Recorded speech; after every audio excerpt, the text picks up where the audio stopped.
Yo, what's going on? What's going on, man? Y'all come on in right quick. Come on in, man. Let's have a conversation.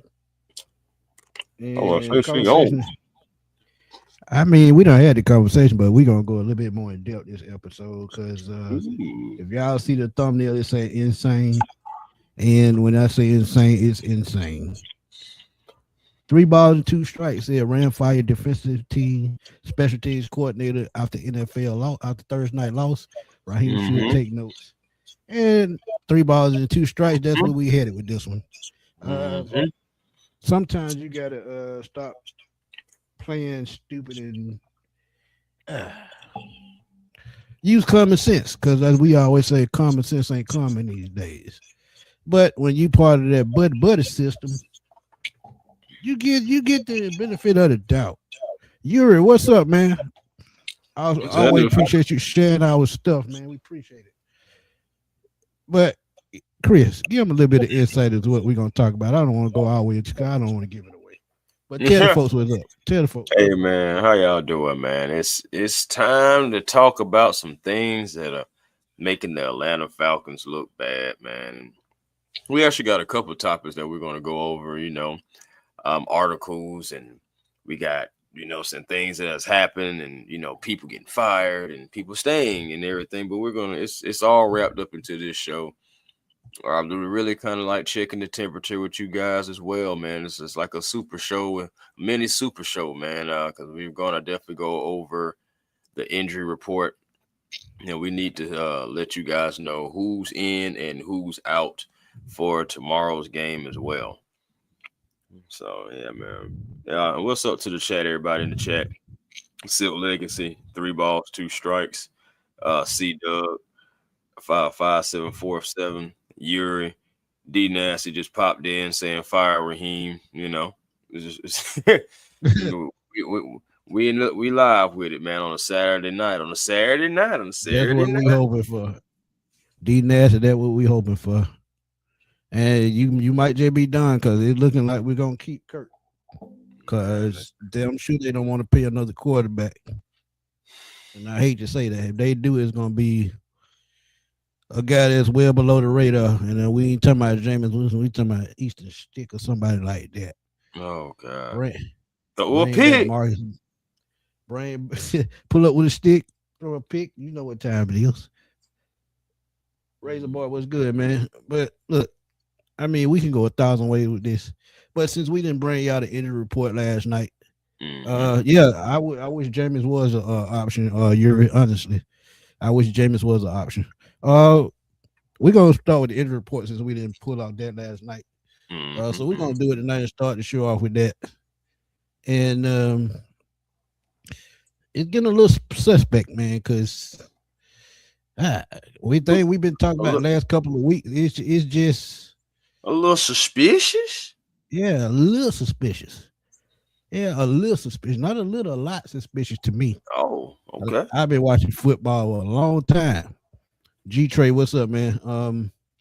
This is the injury report from Mark Raimondi, Falcon beat reporter, ESPN. If you look at end of the week report, this is usually going into Sunday's game. You see the game report at the bottom. This is the practice on yesterday. Full participation, you see that. Limited, kind of expected that. Did not participate. Cordero Hard, shoulder, placed on IR. So he's done for the season. And that's kind of strange that that's happened. And he missed the last 2 games before playing last week. 2 out of the last 3 weeks he was in a healthy scratch. And now he's on IR with a shoulder. That's kind of suspect to me. And I'm just thinking, and I can't remember him leaving the game though, bro. Like, I'm just thinking, I don't remember him leaving the game. He didn't leave the game. That's what I'm telling you.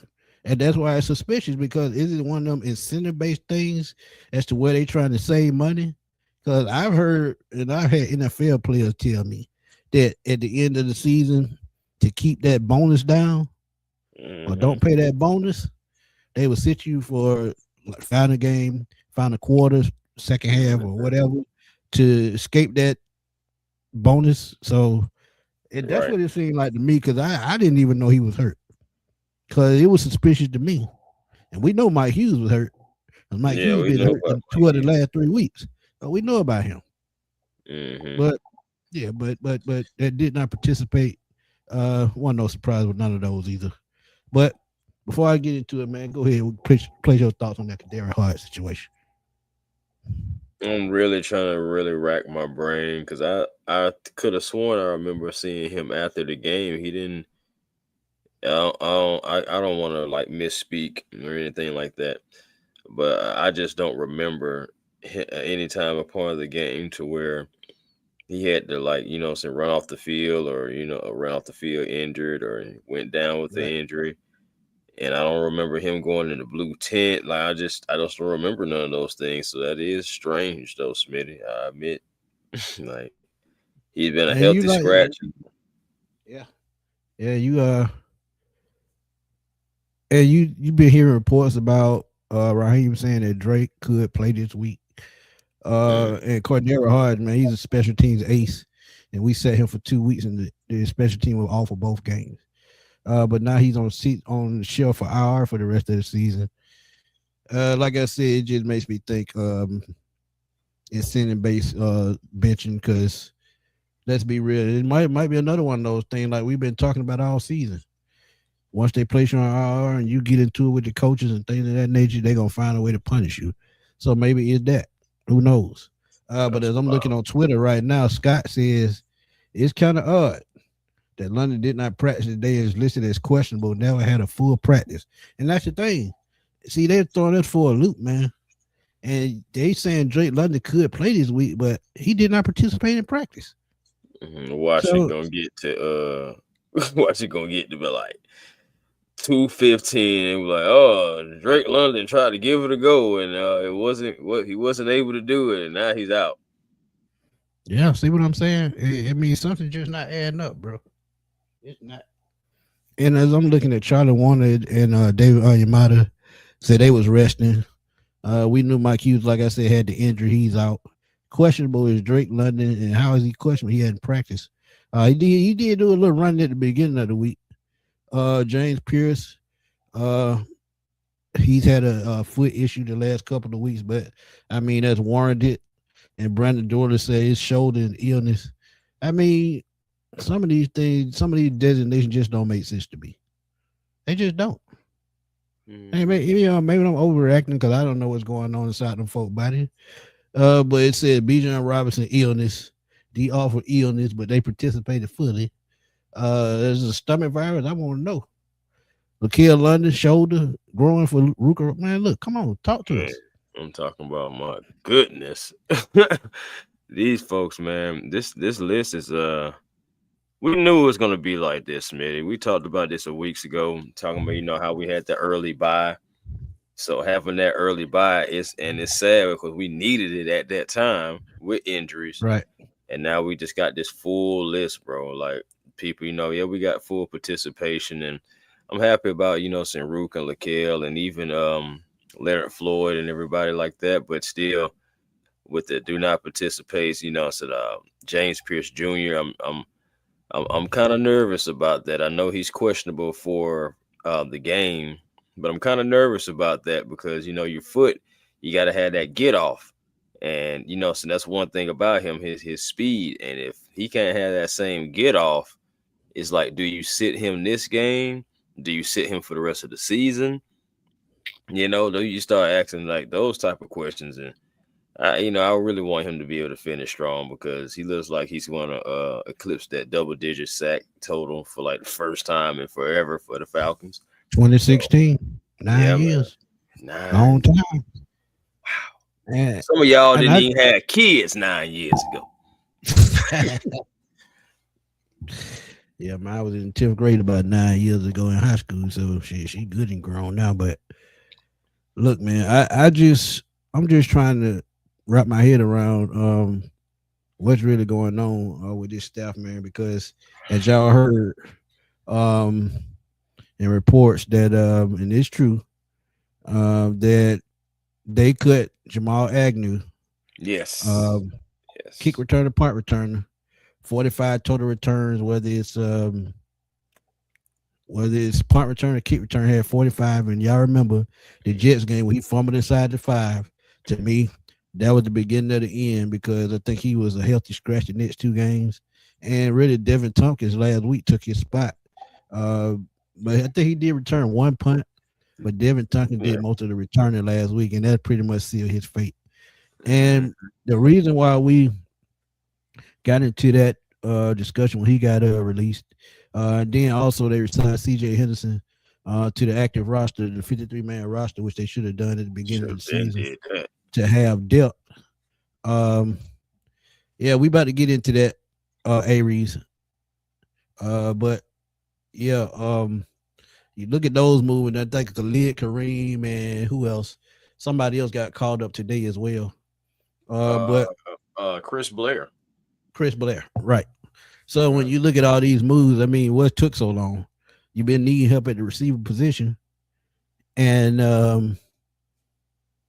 it's just head scratching to me. And like I keep telling y'all, man, it seems more and more evident that it seems like Raheem is coming back. Because if you look at the moves now, I mean, if he wasn't coming back, he would just keep playing whatever and doing whatever. But now is a little bit too late. And I honestly think if he comes back next year, we're gonna have a bad start in next season. Pretty much like Dan Quinn in last season. Last mm-hmm. season we said, well, Dan Quinn can turn it around. Starting Yeah. season 0-5. And So again, that's the fool's goal, man. That's the because what Dan Quinn, well, I think he won out, or I think he only had one loss down the stretch, and it yeah, I was think like, he was okay, 5-1, 4-1, or yeah, 5-1 to end that season. right. And then you got that, so you had that spark, and it was just like enough for Arthur to be like, okay, well, you was able, the guys want to play for you. They're obviously showing that, so maybe you can turn this thing around because you took some responsibilities on it, say for yourself. Right. And maybe history does repeat itself, and maybe it could work for Raheem. But we don't want it to as fans, but we gotta just go off of what we've seen, and until we see different, what else do we have to go off of? Whew. And the reason why I think it's just as dumb as a box of rocks Mm, is um if that does happen and he comes back and we start off the same way 0-5, that's just a season wasted. And the reason why I say that is because if you start off with at a bad record with a coach that should have been fired instead mm, of starting the season out bad with a new coach, that's understandable. But it's just to see that they still want to start the season with that crap, it just puzzled to me. And as I said, man, it just seemed more and more likely that he's probably going to come back. And I hate to say that because I know Falcon fans, and you said it too, that we deserve better than that. But mm-hmm. who are we to question what they do and they the one cutting the checks? But at the same time, we paying their bills and doing what we got to do to make sure they support it the right way. Yeah, man. At the end of the day, I look at it like this. And depending on what happens this Sunday, because again, I keep saying that we're in the evaluation process already. I know what Arthur Blank said at the end of the season, there will be an evaluation of Raheem and Terry at the end of the Right. year. But at the same time, for us Falcon fans, we've been already evaluating. Really, most of our evaluation process is really over for the most part. It's just getting to the end of the regular season. But the fact that it's still a few games, 3 games in particular, that the Falcons still have a chance to possibly, and Raheem in particular still has a chance to show that yes, these guys still want to play for me. They still are responding to my messages. We just not fully executing. I'm gonna go out and I'm gonna get rid of this guy. I'm gonna get rid of that guy. I'm gonna go get some more experience here. Go get some more experience there, and then so we're gonna go after that thing. And I Yeah. remember I talked about it in the last live, and I'll bring it up for the people who might have missed it. The fact about Dan Campbell and how I know he was with the Lions, but his first season, it was a dud. Second season, it was a little bit better at 9-8, and then the third season they took off. Like Raheem, even though his is kind of in the verse, he had a better first season than he's gonna have this year, most likely. So it did kind of go in reverse, but he could still try to use that as an angle and say, look, it takes time to build things. We're trying to, saying, go in the right direction. I feel like we're going in the right direction. And he can use that, and Arthur Blank possibly could go for it. Not Yeah, saying he will, but it's still that possibility that he may, especially with giving this guy like the 5-year contract. Now Terry Fontenot only has 1 year left on the contract for him, but he has no extension. That's the point. So facts. but yeah, man, this right here was quite interesting. I thought when Adam Scheffler reported it. Yeah, Jeff, I agree, man. He will lose the fan base to a certain degree. Um, and yeah, let me see. It was another one that I saw that I want to read. Uh, John Moreno said, "I believe you're wrong. Arthur Blank is a businessman. He needs his seats filled next year. If Mars there, fans won't show up. This is why Mars is gone. That's a possibility. Man, That's I'm with you. absolutely a possibility. I promise you, I'm with you, John. Because you know what, John? You know what that is right there that you just said? That's logic. But we Yeah. know that we don't always operate by that. Oh, ain't that the damn truth? It said easy to point out to blame Raheem, but the energy need to be pointed at the clown that hired him. I mean, that's true too. Because we said it wasn't a smart hire from the jump. Yeah, But we did. this is where we got this idea from the show today. Chase Blackburn was fired. Special teams coordinator of the Rams. He was fired today. And if they it's the same thing that happened with Marquise Williams. 3 of the last 4 games, special team has been terrible. So what do you do when someone is not, showing up and coaching the proper way?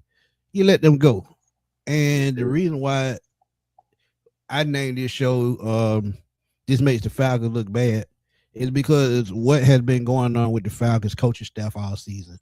And you look at it started with I hear you. We've been talking about that for the last month and a half, maybe Yes. 2 months now, um, about him getting let go, and players responding to that. And now you look at special team Marquise Williams. If I Hilliard was a problem with the wide receivers, and they haven't gotten better, Mm-hmm. and Marquise Williams is a special teams coordinator, and they've got progressively worse, sort of like what went on with the Rams. And then you look at also um you can go offensive coordinator Zach Robinson. The offense is working better up under Kurt, but that's more of Kurt executing the system because he's a veteran quarterback than it is Zach Robinson leading his offense and scheming with the play caller.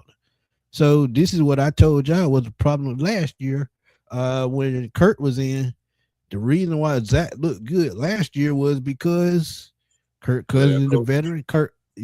Kirk Cousins leading everything out on the field. He knows when to audible. He can read hot routes. He can do all of that.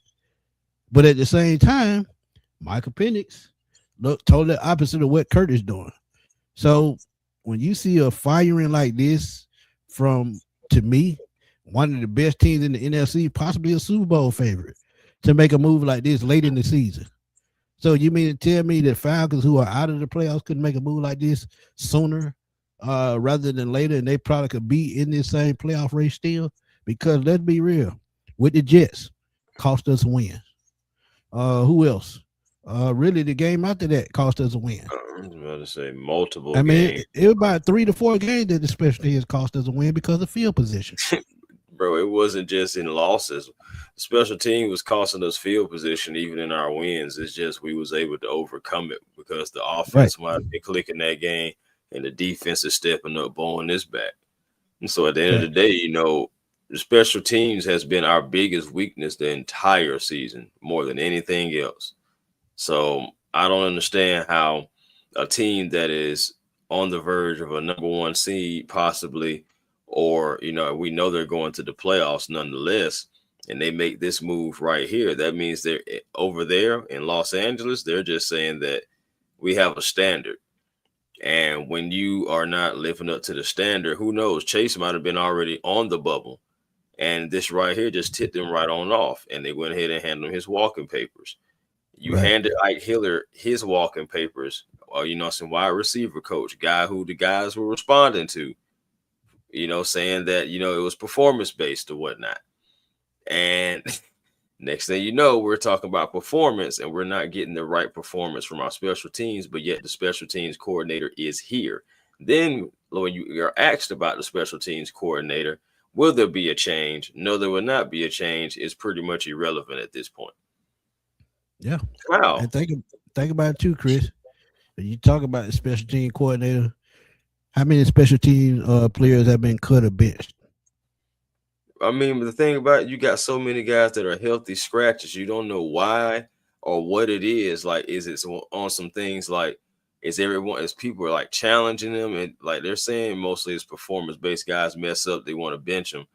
But my thing is, like, guys like Daryl Hodge was benched for multiple weeks, healthy scratch. You got guys like Casey Washington, who at least could have been supposed to be playing special teams, healthy scratches. So it doesn't make sense. And like I said, again, you're still keeping the special teams coordinator, and you just took forever to get rid of Agnew, who's had fumbles, muffs, a bad field positioning. So you have that at times to where he should down it in the end zone and he brings it out. We've had all kind of things, and you finally got rid of him. But I'm sorry, that's just not enough. And you think about it too with the special teams coordinator, bro. Again, like we just talked about how many games like we've lost due to field position, and I just don't understand like how, if you're serious about trying to win and if you're confident about your job, that you don't fire the special teams coordinator. The fact that you said it's irrelevant really kind of makes me feel like, even though you say you have the backing, full 100% of Arthur Blank, do you really? Because why aren't you making moves that will make sense? Yeah, that yet to be seen. Zay, I'm with Zay. He said absolutely crazy because we spent money on special teams in the off season. We re-signing Hodge, bringing back Mike Ford and Felipe Franks, and signing Agnew. And the special teams is still garbage. And don't get me wrong, one of the better special team players is D'Angelo Malone, and I think he's on injury reserve. So you can't. And then another thing, we got rid of Nate Lamon, one of our best special teams players. Look at what he's doing in Los Angeles right now. So I mean, you made these choices with who you gonna bring back and who you feel like you need to pay. I mean, come on now, come on. For Troy Anderson too, we gotta continue to let that be known that that's the reason why Nate Lamon did not come back. The Rams signed him for $1 million. Yep. So I'm just like, he just got an extension, right? Yep. So it was obvious that so they're expecting Troy Anderson to come back. They spent the draft pick on him. They want to try to see what they can get out of him more so than late Lamon, a guy that they didn't draft. But again, man, you got to put the football players on the field. And he didn't play at all this season. We don't even know what's going to happen, moving forward. But I don't think he deserves to be on the roster. I mean, it's not nothing personal. It's just you're not available. So let's give somebody who is available opportunities. I feel like it just should be that easy. But, we're just not making things easy. And with the last few games of this evaluation process going, like for me, I don't need to see anything else, but apparently, our owner Arthur Blank still does. So when other teams are making moves around you and your team is not, it makes you feel like your team has no clue what they're doing. And the crazy thing is, and we're finna get into it in a second, is makes you think what the hell is the front office looking at, watching Raheem not making the move that he needs to make, because you see. And like Chris said, when you see a team get better, you got to find a way to get better. Because if you stay stagnant in the same spot, guess what? You're gonna be stuck in that spot until doomsday, and that means it's gonna be season after season, just like we seen the last 8 seasons. At some point, and this is why me and Chris talked about Joe Burrow. Yeah, I know y'all don't like it, But if you want to win a championship, you got to make championship caliber moves. And with a win now roster, a Joe Burrow only makes sense. And you can take and see the Rams are setting the precedent as to how you should build a team and how you should with the coaches. And the sad part is Raheem was with the Rams 4 or 5 years, so he knows how they operate and what they do. And to see him not, building a championship contender or not being able to coach one, it's just mind blowing to me. And it was Zach Robinson returns and Raheem Morris and Zach Robinson returns. I got a feeling it's gonna be the same thing next season that's been going on in the previous 2 seasons. And Chris made it. Chris made a great point. He said, with a 5-year contract and you get fired after 2, who wants to pay a guy 3 years for free? Nobody. Mm-hmm. So when you look at that aspect, man, look, and Zay, another great point. When you see your top rookies on special teams and they still not performing with Tyler Algier, that's got to be a coaching problem. Got to be. But you don't make changes. Boy. Yeah, bro. That's what I'm saying. That's the snowball. That's the snowball that goes down the hill. It's just one thing after another, and it's making that snowball get bigger and bigger. And the only way that it's going to crash into a tree and finally stop rolling down the hill is if people get fired. People got to move on from, man. Like, you got to make the tough decisions. And we've been talking about Arthur Blank has to get out of his comfort zone, have to get uncomfortable. And we're not the only one that's saying these things. Like, it's like Falcon fans are saying it. Falcon fans who are just being real about this team. He said it's only $12 million left on Raheem's contract. Yeah, I understand. I definitely get it. And I feel like, he still needs to be let go. But it's not my decision to make. It's not my decision to make. That 12 mil, maybe it should be. It feels like nothing to us. But I mean, who knows? Arthur may be like, I don't want to, pay him that $12 million to do nothing. Because they had to pay Arthur Smith this year. Think about that. They had to pay Arthur Smith this year. This was the final year of Arthur Smith contract. So to have to do that, man, you had to bite the bullet for that, man. And honestly, you may not want to do it again, but it's at some point, that's why you got to make the right decision and be uncomfortable. And that's what I'm saying. Being comfortable comes at a price. If you're being comfortable and not producing, that comes at a price. And if you're unwilling to, make the necessary change because it's what you want and not what you need, then we're gonna keep having these conversations over and over again. But to know that these moves are being made, we've talked about Raheem, and we talked about him coming back. But as me and Chris, and we finally finna get to this, and we really been talking about it. But tonight, we want to know y'all thoughts on it. What about Terry Fontenot and Scott Kennedy? Shout out to Scott Kennedy, our guy over from the Falcons SI, man. He wrote an article, and he made some great points in his article. He's headed in the right direction. And what do y'all think that they should do with Terry Fontenot? Because he like Chris said, he can't escape blame because he's the GM. And like who was that on the show, Chris, that said he got to speak up no matter if he GM or not? It was somebody on the show that we had on the show that said that. I think it was Miss B. Yeah, Miss B said he has to speak up. If he don't like something, he need to say something about it, because guess what? If he don't say nothing, he let them make the moves, he get fired anyway, no matter if he like the move or not, because he's a part of it. And when you don't speak up and put your foot down, these are the type of things that happen. But but John Brooks talking about that. John, what's up, man? It's like the insanity. It's like the definition of insanity, doing the same thing over and over, expecting a different result.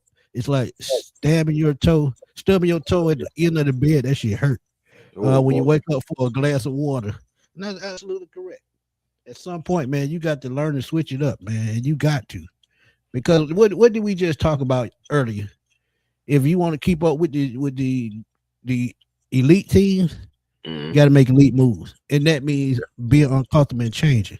Because as I said earlier, you look at the Philadelphians, you look at, the Detroit Lions and all the top teams in the NFC. All these teams went out and made Super Bowl championship moves. One way or another, they got it done. That's what it's about. And think about this too, Chris. When you look at Philadelphia, yeah, they paid Jalen Hurts a boatload of money, AJ Brown and Devontae Smith on offense. But how many veterans have they got for cheap just because they want to go there and play and win the championship? Yeah, I mean that's a real thing, bro. But my thing is, can the Atlanta Falcons pull that off? There's only one way to find out. You got to make the tough decisions to be able to let people know that you're serious. And Right. I'm sorry, like right now, I feel like if you bring a Raheem back, you're not being serious. I get it. Starting over and having guys rather respond to a new message, I get it. But do we really want to take the risk of possibly wasting another season under this leadership of our guys? Like, we got to think about the players that rock with us too. Like, do you want to put them through that? Or do you Right. want to try to get somebody in here who could, enhance their careers and finally get them all to a playoff berth and see what that feels like? Because that's a different atmosphere. Yeah, I agree. And Chris, correct me if I'm wrong. Falcon legend that support the sports machine at A1 forever. Keenan Fortney, Mm. Terrence Mathis, Chuck Smith, who's in Baltimore right now.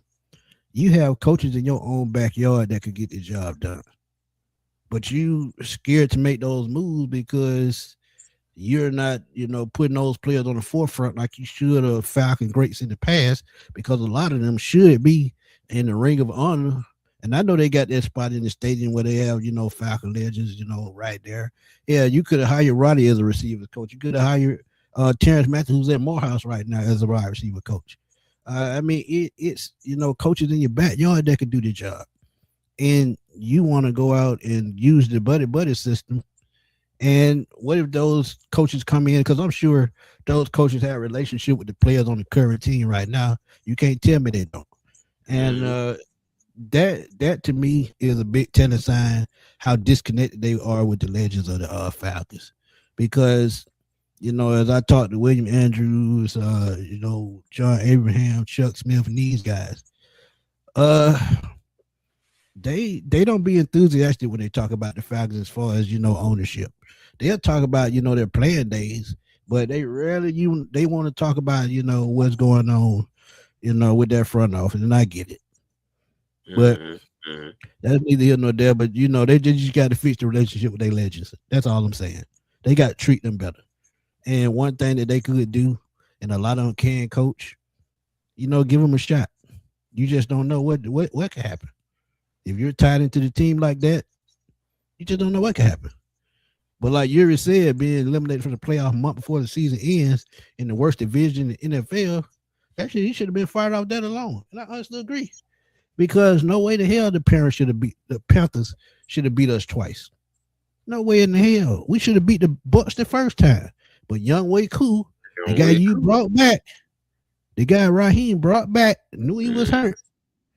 Okay, so yeah, you know where I'm going with that.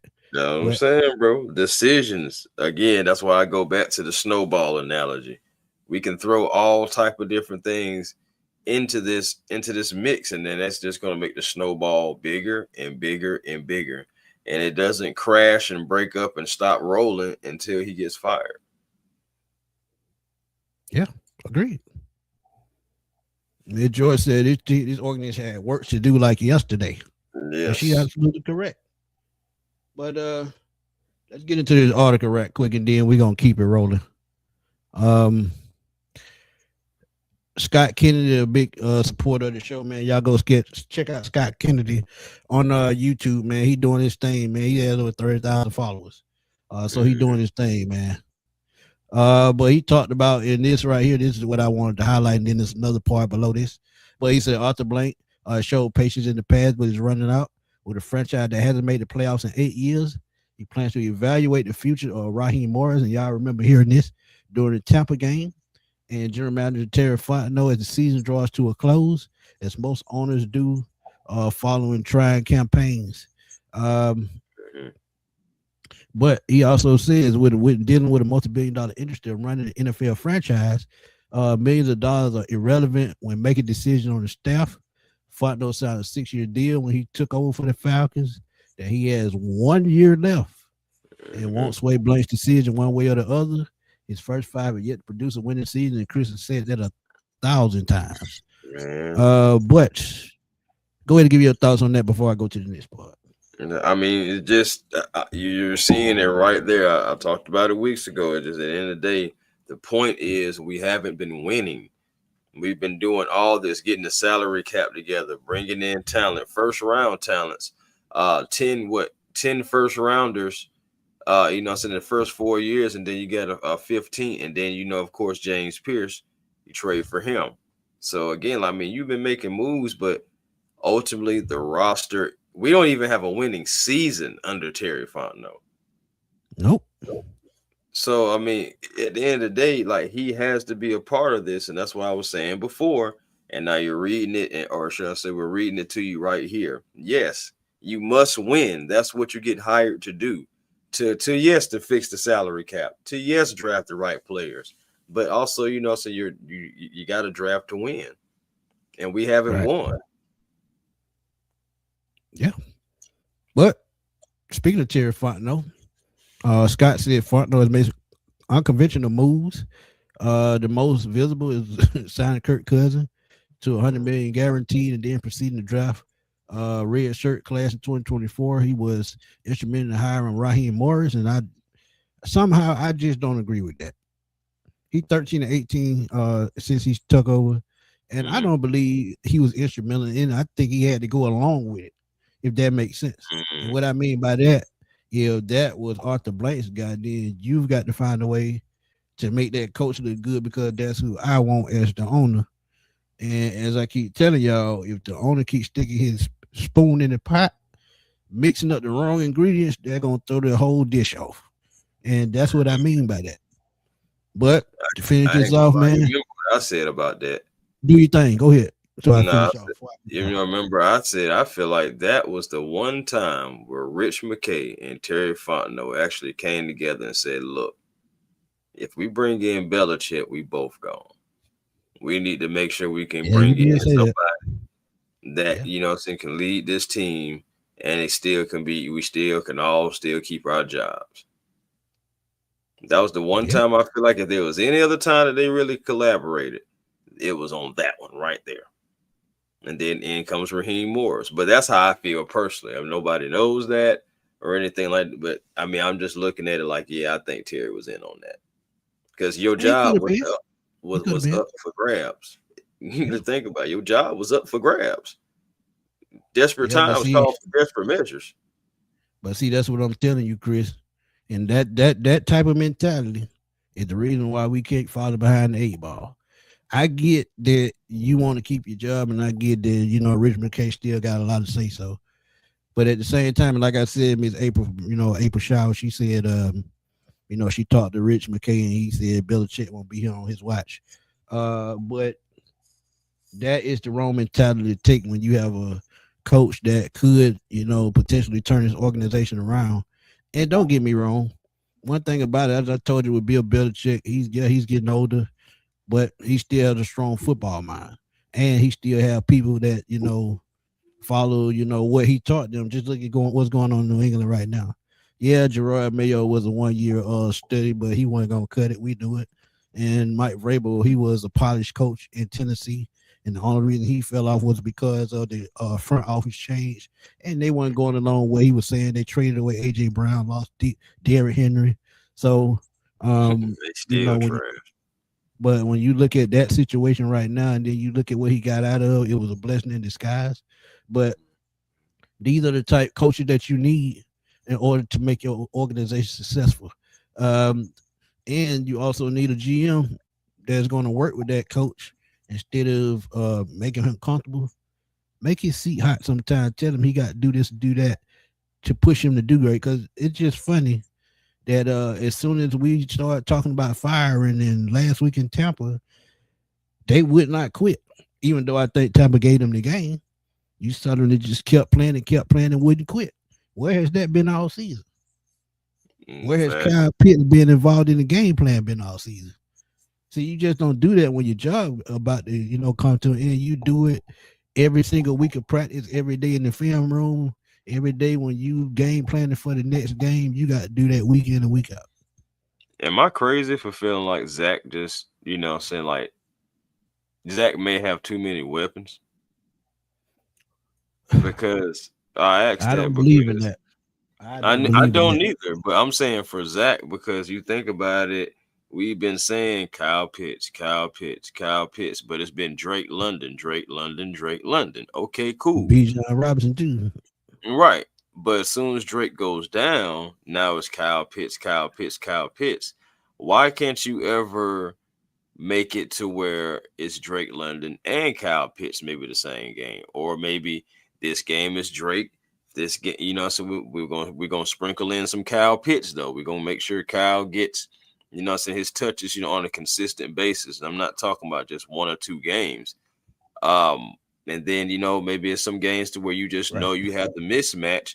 Take advantage of the mismatch, and we didn't do that until the Bucks game when Drake London has been out for multiple games. We finally take advantage of it, and it's just I'm just wondering, like, can he be able to orchestrate the offense enough, or should I say, can he be able to game plan the offense enough to where it's like, okay, depending on what's going on, this is where we're going, but everybody's still gonna eat. And that's an excellent point because I was just about to say that. When you have the type of weapon we have, you should be able to sustain it week in and week out what you want to do. Okay, this week we playing such and such. I think Bijan fits best this week against this team. Next week, we're going to game plan for such and such. I think Kyle Pitts, I think with what they have at the linebacker position, what they have at cornerback, they're weak at that position. Let's utilize Kyle Pitts and open everything up. See, it's ways to do things, but at the same time, they want to do things their way and, ego kick in because, as I keep telling y'all, I said it with Arthur Smith, when you in shotgun on the 1 yard line, something clearly wrong. When you got Tyler Algier and Bijan Robinson back there, and you start getting the New Orleans game, they use 3 tight end sets. When have we seen them do that? 13 personnel. When have we seen them do that before that game? It hadn't been done. It took you that long to figure it out. And that goes into my point of what I was just saying about the weapons and even just the formations, everything. You think, dang, Smitty, that's another reason why we had to give Kirk Cousins that $100 million guaranteed, because we wasn't just paying for a quarterback, we was paying for another coach. Exactly. Now, I thought about that, and I actually said that in the video. I think last year around the Denver game. But Zulu, thank you for the donation, my brother. He's Terry didn't hire the coaches. I agree with that. You got to admit, with a better coaching staff, this is a winning roster. Absolutely. And me and Chris been saying that all season. Yeah, right. Smitty, hey, we guys, everybody, what I'm saying? Like, remember, me and Smitty, we're for Terry. We're just, responding to the article, and we have said some of the things that are in this article, but weeks prior. So, again, we're for Terry or Stan, but because he's attached to the hip of Raheem Morris out of all people, it's the wagon he got his horse attached to. Facts. And that's what makes me really worry, and everything that's going on in this article, things that we've said, it just makes me wonder. He has done well. I admit Terry been cooking, but at the end of the day, the results, we haven't had a winning season. We haven't had a winning head coach. None of the now the Arthur Smith thing, that's definitely not on him. That shouldn't be held against him. But with the whole thing, Raheem Morris, I personally, I do feel like he was in on that. But the players still got to play. The coaches still got to coach. He has nothing to do with any of that. Y'all are absolutely correct. But I'm just talking about, if we're talking about Arthur Blank being a businessman, we're from a business standpoint. Am I in the black or am I in the red? And we're in the red, y'all. Yeah, we've been in So the that's what red I'm for a saying. Like, while. if we're breaking it down into a business sense, ain't no Fortune 500 company keeping Terry. You know what I'm saying? I'm just saying, man. You haven't Let's got it. let's let's finish out this article, man. A strong finish certainly wouldn't hurt their cause if Kirk Cousins finishes strong. It would justify a part of the quarterback decision made last year. But people familiar with Blanks thinking accept potential change in some form to football operation, regardless of how they finish, is what they saying. Nothing is decided and won't be until after the season, and we get that part. But at the same time, when will you just say, look, we screwed up, we got to make it right, and let's build this thing the right way. But let's get it. What's good, my guy? Me and him talked about this. I know it's 2 years straight. Thing that pisses me off, I've said for 3 years now. He has, as we don't use him, and that's Kyle Pitts. Can y'all explain to me how a running back has more target in the pass game than a tight end? I'll let you start that one, Chris. I mean, that's what they game plan for. They want to make sure that they're using Bijan Robinson. And we talked about it before the season start. Please, Zach Robinson, don't make this a season to where it seems like you're running Bijan Robinson into the ground. You don't have to. It was a different situation when you had, okay, I understand. Oh, we're going to have you kind of like acting being like a CMC. We're going to have you like a Christian McCaffrey. Yeah, that's cute and all. But what happened to Christian McCaffrey in Carolina? By the way, he did not necessarily Ran him have, into the ground. right, and he didn't have the support of a Tyler Algier behind him. You have the Nope. opportunity to extend Bijan Robinson, to save Bijan Robinson, to keep him fresh because you have a guy who is capable right behind him. And still, like, I mean, even you think about it, and even in the win against Tampa, Bijan was involved a lot in that passing game. Kyle Pitts too, but just think about it. If Drake London was there, it wouldn't have been all that. So that's what I'm saying. Like, I go back to that weapons thing. But yeah, Bijan Robinson, he's going to have more targets because they're going to want to use Bijan Robinson. They're going to want to, like, again, he's a big play threat, all the time. So they're going to want to use that. They're going to want to run it into almost darn near run it into the ground. And I hate it because I still like Tyler Algier. And I still feel like the Atlanta Falcons can be a better football team if they are able to figure out how to balance between Tyler and Bijan. But until you be able to do that, or shoot, you only got 3 more games to do it because he possibly could be out of the door. And that's quite unfortunate. And I So told y'all I didn't even care about he was leaving because I think he deserved better anyway. Because I know about a handful of teams, he's a number one running back. But Hill J said Bijan generational talent, but never should have been drafted. Tyler with our old line would have still gotten us 1,000 yards year in and year out. And Chris said that too, and I've said it. So and that makes great sense. But the reason why I knew we was going to draft Bijan was because it was something we never had in Atlanta before. We've always been a team that had power backs, such as a Michael Turner, such as a Gerald Riggs, William Andrews, Jamal Anderson. The only guy that we've had, and he wasn't even in Bijan's conversation, but he was a good dual threat back, and that was Warrior Dunn. Outside of that, when have we had a Bijan flashy type running back? I can't remember. Y'all got to remind me. And I get that. But if you got 1,000-yard back already here, you could have went in another direction. We needed help on the defensive line. We needed help on the offensive line. We needed a number 2 receiver next to Drake. We needed a cornerback. We needed a safety. I mean, there were other positions that we could have traded back, got more picks. I mean, look. Could have got a linebacker. I don't know. Shit. Linebacker, absolutely. Because the linebacker, it's been decimated for years before Devon Diablo and Kate Ellis got here. So, look, it's just frustrating. It's just frustrating. Point blank period. Yeah. So, I mean, like y'all said, Terry, he gets some leeway. And like I hear y'all saying that he don't have much pull. And I agree with that 100% because I've been saying that. But at the same time, like Ms. B said, if you don't put your foot down, You mean you gonna be the next scapegoat? It's just that simple. And I can definitely see it. Like I can see that, you know. I can. And Freeman I hate Freeman wasn't on the level of Bijan Robinson. Let's keep that real. Nowhere near. He was a good, two back system with Tevin Coleman, but he wasn't no Bijan Robinson. He wasn't. bro, we know that. Facts.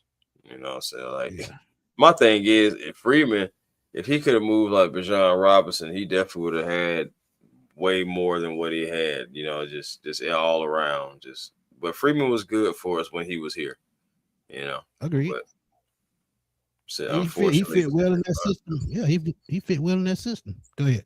and they said Nando, he said, unfortunately, Terry Fontenot will be the next scapegoat, and we will keep Morris just because he blank wants his buddy to continue to be the yes man. Our next coach will be a yes man too. Ouch.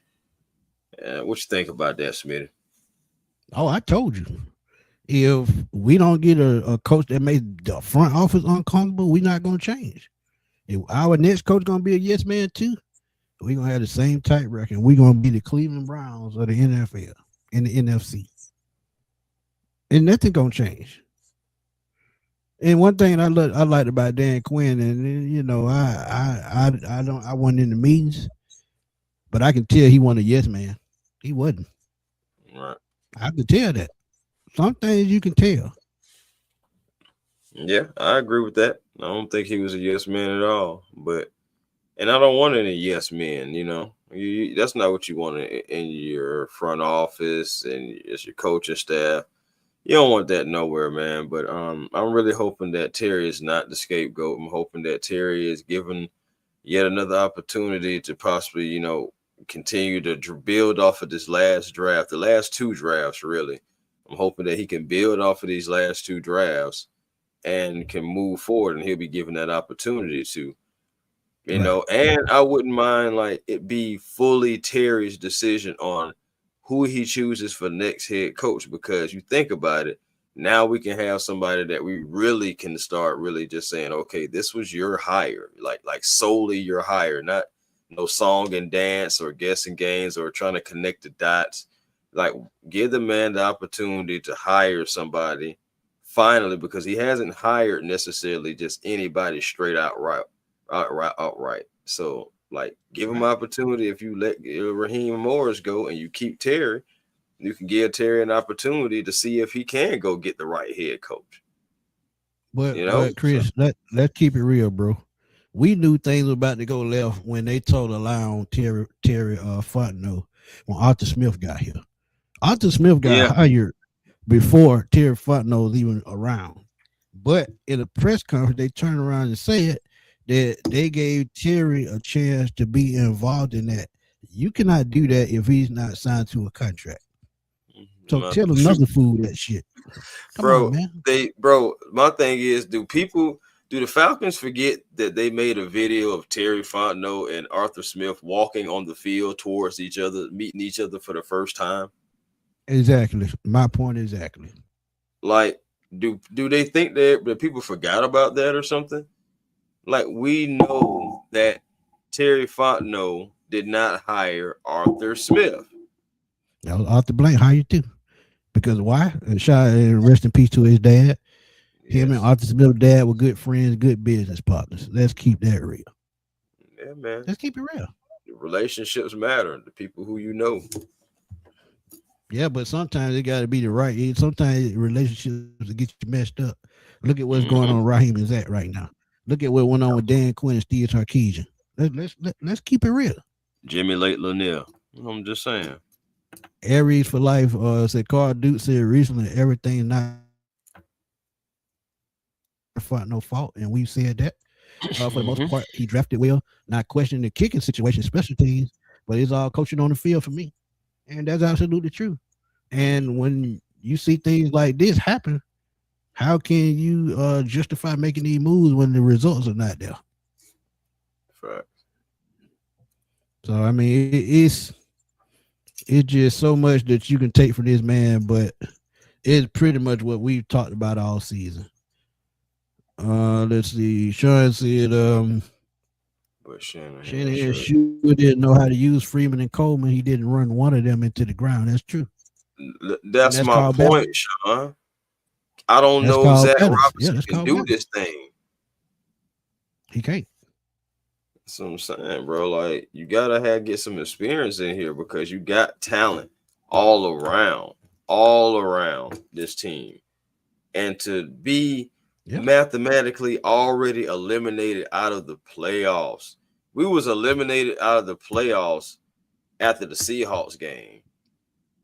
Yep. So really, technically, 2 weeks ago. 3 weeks ago. right, Three bro. So weeks it's just ago. like it's just like that's crazy. Like that Seahawks loss eliminated us completely. If we could have won that game, we still could have had a fighting chance. But we already knew that was going to be a tall task. And us as Falcon fans feel like it was really like, I mean, you look at it now as fool's gold, but at the time it was like, okay, we still in it. Like, can we keep it close and possibly catch them at the end or something? And then in the second half, 30, like it looked like something out of college, bro. It was 31-3. Bro, when you a coaching staff, you supposed to be able to adjust all 4 quarters. It seemed like the second half of game this whole season, the Falcons have not been able to adjust. The only way they won the game they won is because they beat teams the first half and beat them handily. But as far as being able to come back, they're not a team that can play from behind. Let's keep it real. And they did it a couple of times last year, but this year they haven't been able to play from behind. This is why they're so bad, and that's true. You drafting a year behind to try to catch up from the previous year. That's true to a certain extent. But this is why I said if Terry Fontenot, Raheem Morris leaves, nobody should be safe. I don't care who you are. I don't care. You see, that's what we got to think about. We want them gone, but are we willing to be able to break up? Because it's a business at the end of the day. That's just like me and Chris working on a job, and we the two high paid people in the building, and we good at our job. But another GM comes from another company and say, "Hey, I want to bring my guys in." Mm-hmm. What me and Chris gonna be able to do about it? Nothing. Absolutely nothing except for put in the application. Somewhere else. That's it. So that's what I'm saying. Like we do have to be careful what we ask for. Like we want Raheem gone. Who's next?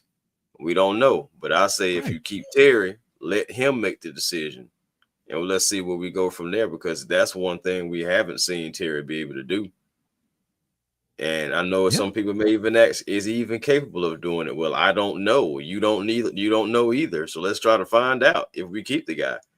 I don't think he should be fired. I think, he should be given more power to see exactly what he can do as a GM. I mean, I understand Facts. coming in the door the first couple of years, brand new guy coming into this position of power and having this much responsibility for the first time. You probably want to bring him along, in the first couple of seasons. But now I think Terry has found his groove. I think he's found his stride. He knows the ins and outs of what to do. He already knew the salary cap, that he knew that coming in.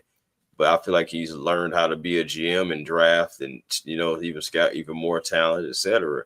So instead of Right. getting rid of that process, you possibly could keep him because somebody made a good point in earlier. I mean, we had Thomas Dimitrov for like forever, but to Thomas Dimitrov's credit, we did have winning coaching, we did have winning seasons, we did have, we did draft pretty decent for the most part. When you think about it, too, guys that we drafted for the most part, did stay on the team for a little bit, and the only thing that really separated it was money. Yeah. So that's the only thing that Thomas got going for himself. He had way more winning seasons. But the thing is, Chris, too, Thomas wasn't scared to go out to big name players, superstar caliber players. He Oh, got Tony Gonzalez for a 5th round pick. He got yeah, Michael Thomas yeah, coming from San Diego with a Dana Thomason. He yeah. moved up the board to draft Julio Jones. This is what Alex they Mack. needed. These free agent out of Alex Mack. These are the type thing that they need to do right now. This is why Joe Burrow name came to mind. These are the type moves, championship caliber moves. And to have a win now team and not a quarterback, that's frustrating. You draft a quarterback 8th overall, but at the same time, did you really care about his medical report? No. And that's the thing. When the owner wants something, it's gonna get done either way. Cause look at what Jerry Jones does in Dallas. That Marcus Parsons trade with all Jerry Jones, and I give Jerry Jones his credit. It's worked out because they get 2 key defensive tackles off of it to build their defense around, and they still have 3 number 1 picks. Mm-hmm. So the thing about it, man, the owner has got to want to win bad, no matter what it takes. If you want to save them $35 million, make that trade to go get Joe Burrow. Or, as my boy Berto said, he made a great point. If you want a bridge quarterback, look at a Davis Mills in Houston. Look at what he did when CJ Stroud was out. Mm-hmm. But you have to have the right offensive coordinator to make those kind of moves to make it work. Everything has to fall in place. Willie, what's up, my guy? What's up, Willie? How you feeling? Torrance out. Just hope this offseason they make the right decision with the coaching staff. Get some in here that can level this team up, and that's all we saying, man.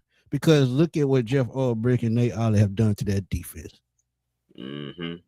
And by the way, Hill, I know he was talking about we passed on TJ for Tech. It's crazy because that was Jeff Ulbrich. He wanted Right. Tech McKinley. Right. That's crazy about how things come back around full circle. And it was one more comment. Hold on. Where is it?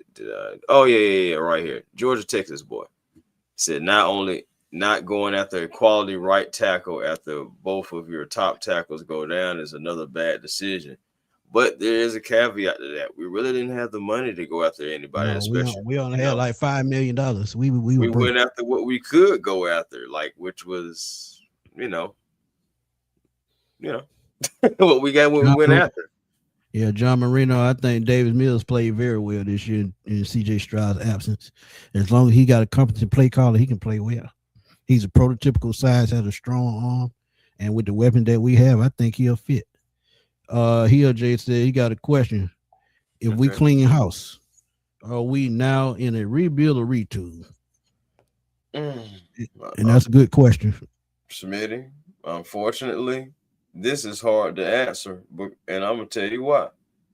Because it's all gonna come down to who is the coach and / possibly or GM.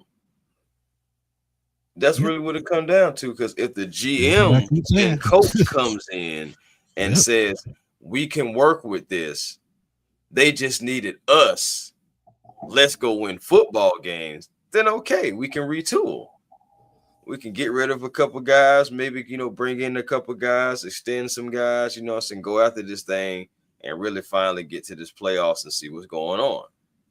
But it could be a GM or a coach that comes in and say, all right, we don't really have draft picks to do what I want to do. Let's see why we got assets. Let's see if we can move this person, move that person to try to gain more assets. Or let's try to see if we can just build the team in our image. So with that being said, let's go trade this player to get this player, and all those different things like that. And that's when we're talking about a rebuild. Now, if you just completely just start auctioning players off, similar to how like the Jets have been doing and like the Raiders and, just other teams, so just like kind of like auctioning guys off, then, that's more so like of a rebuild. Like the Jets, they're already in a rebuild. This season right here was a rebuild season for them, period, anyway. So but we have way better talent than the Jets, and we shouldn't be at a rebuild. But it all depends on who you brought in, bro. And that's what I was saying. We're in limbo. That's what we're in limbo about. Yeah, that's the bottom line. But for me to answer that question, I'm gonna say retool. And the only reason I say retool, if he stays and they bring in another coordinator, I think All they had to do is add receivers, add a key offensive lineman, and maybe a cornerback, and we good to go. See, a retool can come. It's if they want to swallow their pride and let it happen.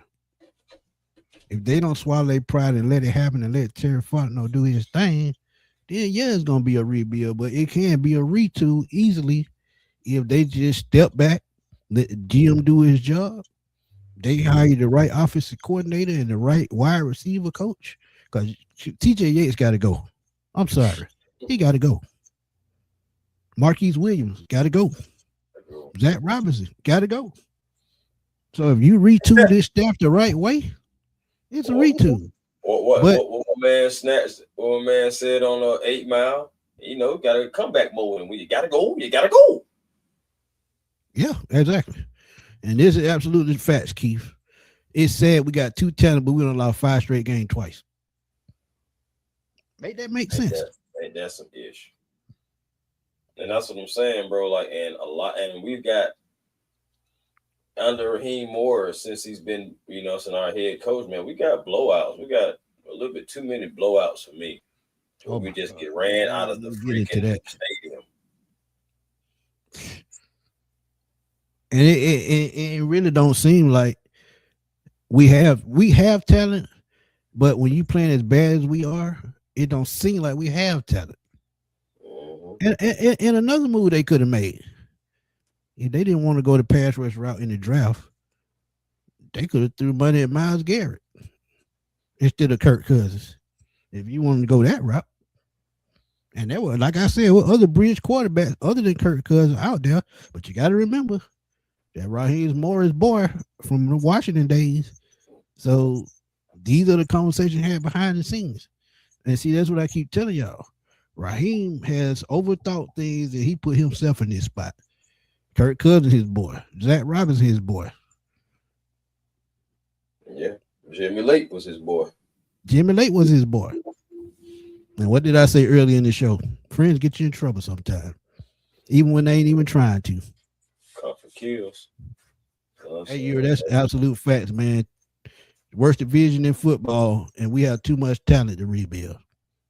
So if we put the right pieces in place in the coaching staff, we won't have to rebuild. It just retool. Right. And again, I know y'all didn't like it when I said it, but if you got to sacrifice Bijan Robinson and that $20-something million contract, by all means do it. Because you can re-sign Tyler, you can draft another running back to play alongside him, and it could work. Man, but you'll have that extra money to work with. If you want to bring in that superstar player, whether it's a Myles Garrett, whether it's a Joe Burrow, whether it's anybody. Let me check the chat. Because I know, Smitty, you just got at least about 50. No, Smitty, not Bijan. Hey, man, you got to do what you got to do, bro. Did Jerry Rice finish his career with the 49ers? Oh, no. We know what happened with that. Okay. Joe Montana neither. The greatest player to ever play in Jerry Rice did not finish. He played for 3 other teams.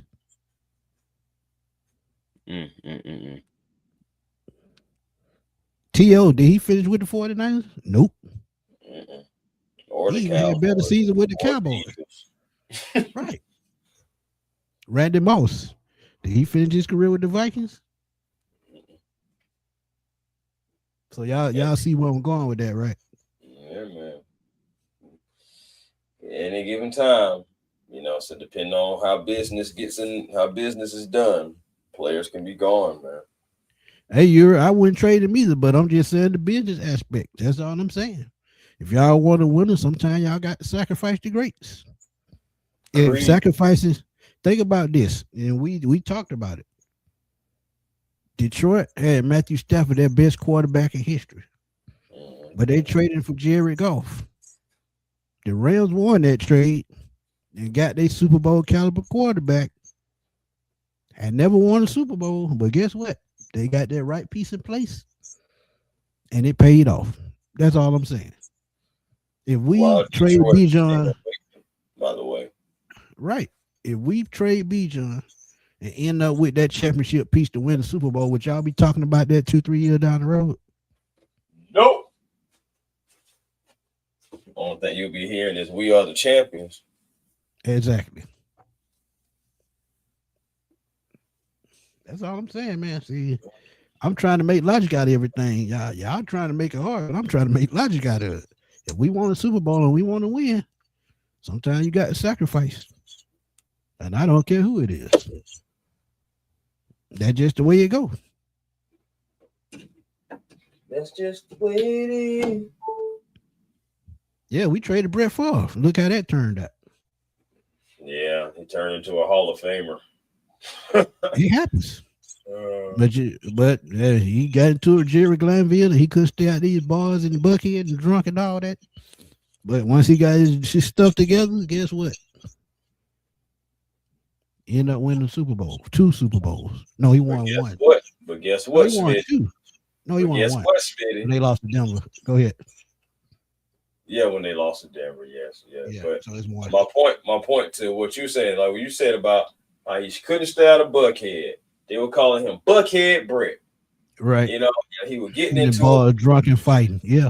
Right. All that drunken and fighting. But it's so crazy how he went to a totally different team with totally different coaching staff, all that stuff like that, and ended up cleaning up his entire act, though. That's because that organization has structure. How many times have I told you the Falcons organization does not have the proper structure? That's why I said my point. That's where it starts off at. And it wasn't even Arthur Blank then. That was still the Smiths. The Smiths, yeah, the Smiths. But it still don't seem like much change. Again, my point exactly. Keith, I got to hear a report on how his progress going before I answer that. Because as I'm thinking about it, 3 knee injuries and injury to the same knee twice. We got to see. That's fair. I feel like that's really fair. Ricky Smith, he talking about Bijan. He said not on a rookie deal and a generation of talent. But I'm telling you, you're gonna have to sacrifice something to win. You got to. And like I said, what if we get a new coach and a new GM? And he said, hey, we can use Bijan and we can rebuild this thing the right way. What we gonna say then? I mean, I feel like it's going to be some decisions that have to be made. It's going to be some decisions made, but we're going to have to figure it out, Yeah. But I mean, Ricky, I get that we can get it from somewhere else, but at the same time, it's all about GM, coach, ownership. Hey, nephew, I thought about that the other day. I don't think he's going to retire, but I'm sure it don't cross his mind. I'm sure it has. Because, like I said, we just got to wait and see how that recovery go. Then we'll know exactly which way we got to go. Because y'all got to think, next year, Pence's 3rd year. When he comes back, it'll probably be his 4th year. And then you got to talk about 5th year option, which I'm sure they're going to decline. Yeah. Possibly talk about a 5th year option. You got to remember, Smitty, he got to come back and ball if he doesn't play. He got to come back and ball. That's why I said possibly. Yeah. So, woo, boy. Yeah, I that's why I said nobody's safe. Drake could get traded too. And I hate to say that because I like Drake. But it all goes to the GM and coach. But it's been another great show, man. We thank y'all for stopping through, man. As always, man, thank y'all for coming through, giving y'all thoughts. But it was something that we seen and we just had to talk about it right quick. Because we heading to the off season. And next month, the NFL free agent targets, the NFL draft targets are going to start. I'm going to start recording those and putting them up. And as the off season goes, y'all feel free to throw out a player that y'all been watching that y'all would like me to do a profile on, and if it's a good one, I'll make a profile on that. But these free agents, it's probably gonna be thin this year, So it might not be many, but y'all will get some trade targets as well. That I think the Falcons can make trades for. And we don't have a first round pick, but again, you got to sacrifice, man. You got to sacrifice. So the only way the Falcons can turn around, sacrifice. You're gonna have to sacrifice the coach or the GM, or you're gonna have to sacrifice the players, one or the other. Get uncomfortable. It's gonna be trouble, trouble. Right. But You. but you got any shout outs before we get out of here? Oh man, of course, always, man. Shout out to the chat. Always joining the show, being a part of the conversation. We always appreciate you guys, joining us on these pop-up shows. We just be, really sitting around, and then sometimes we'll see something or we'll have a conversation and we'll be like, well, there's only one way to find out. Just take it to the chat. So, appreciate y'all for always showing up for us when we do that. And also, of course, A1 Forever Sports platform on YouTube. Come over and be a part of the A1 Forever family. Just crossed over 4,500, so I appreciate everybody who is subscribed over to A1 Forever Sports, and also subscribe to the Hawks Digest as well. Last two games haven't been going. Really, the month of December hasn't been going the Hawks' way. I mean, they're 2-6 in December so far, but at the same time, we're going to cover the Hawks and give you all the Hawks news over there at Hawks Digest, getting close to 3K subs over there. So just working and appreciate everybody. Like, seriously, really love these chats and stuff like that. So Twitter, A1 Forever, Instagram, A1 Forever, the real A1 Forever on TikTok. And make sure you guys are still finding your peace today, because positive energy always creates elevation. And I wish I was positive that we would have a new head coach, but I'm just not. I knew that would come sooner or later. Yeah, Keith, that was one of my trade. That was one of my trade possibilities. I've been saying that for the last month and a half, and I hate to say it because I think Jesse Bates is superior talent, but you trade him this off season because if you play in one more season, you don't get nothing for him. You're gonna lose a great talent. Have to start over at the position. But they did draft Xavier Watts for that reason.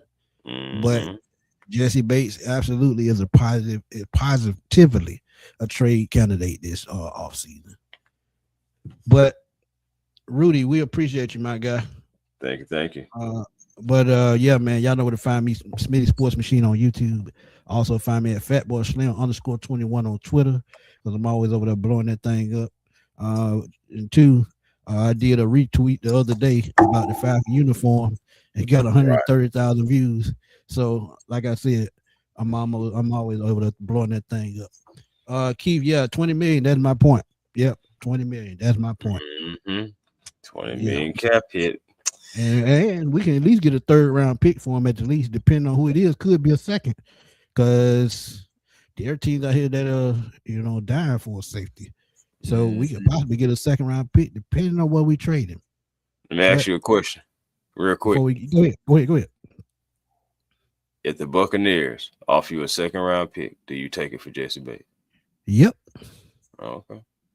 Yep. Okay. Because I don't care about division in a division trade. I don't care about that. If they gonna offer that, that's on them. The Vikings would be another good team that he could go for, because Harrison Smith, I think he about to retire. And they lost Bynum to free agency last year, so that would be a good spot. Mm-hmm. But they play in the dome now too. So yeah, and then you think about it, man. If we have 2 second round picks, we can trade back into the first round, the bottom of the first, and possibly get a first round talent. So, look, yes, sir. These are the type things that you got to think about, man. That's why, hey,